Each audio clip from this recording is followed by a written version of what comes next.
Hello guys, today we're going to be making some easy banana bread. We're going to use Bisquick, 4 bananas, 2 eggs, 1 whole stick of unsalted butter, vanilla, and a half cup of sugar. And so what I like to do is let my bananas sit for about 2 weeks on the counter. They're slightly brown. The more brown they are, the sweeter they will be. And I know that they're done because when I squeeze it, it just pops out like something just gross. But that's how I know that they're ready. So I'll put 4 bananas in a bowl. And what I like to do is I like to mix mush my bananas first and then start mixing some of my wet ingredients and then start adding my dry.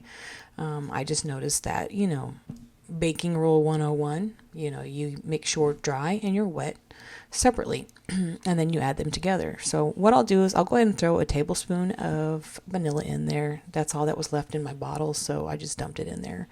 And then I'll have my slightly melted unsalted butter, and I'll go ahead and throw that in there as well, and we will go ahead and mix these items up very well. In the process, I'll also be consistently mashing the bananas to make sure that they are not big and lumpy. I don't like big lumps of banana in my banana bread, so I try to make sure they're as small as possible. And then making sure that I fully incorporate everything together, mixing from the sides of the bowl because you don't want to miss any of that really good stuff, So then what we'll do is after we've combined these couple of ingredients here, the bananas will have cooled down the butter. You don't want to add eggs into your hot butter because it'll cook your eggs. So after you've stirred up that banana and butter mixture, you'll go ahead and throw in your 2 eggs and mix that up as well. Again, make sure that you fully incorporate everything. I like to mix fully in between these steps just to make sure that we don't have any big lumps or clumps, and unmixed stuff doesn't taste good. So we'll go ahead and throw our half cup of sugar in there. As I said, you do not need more than a half cup of sugar.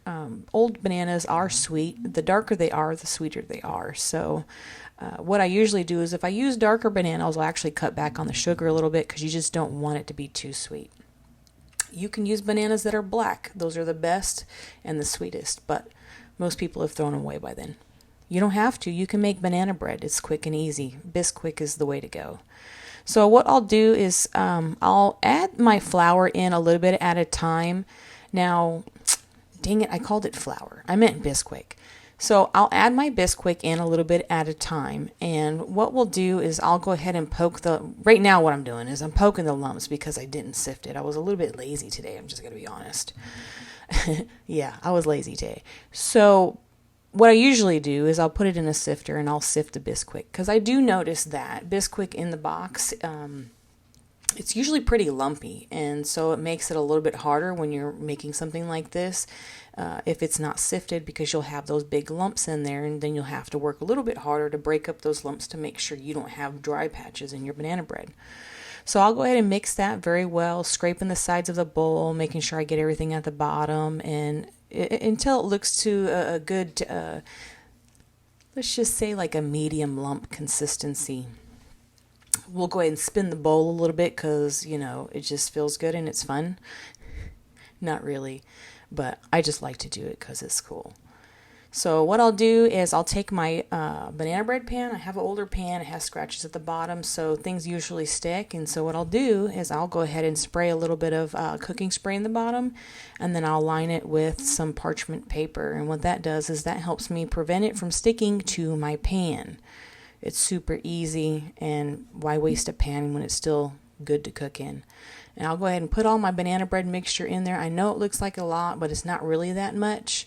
It's not going to overflow, so you don't have to worry about that, but it's going to bake up into a nice pretty loaf.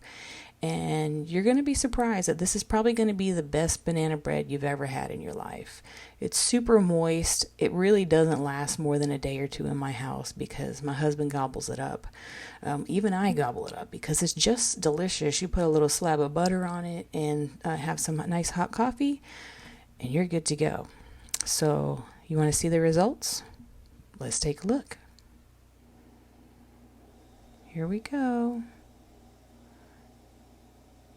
Oh, that's so pretty.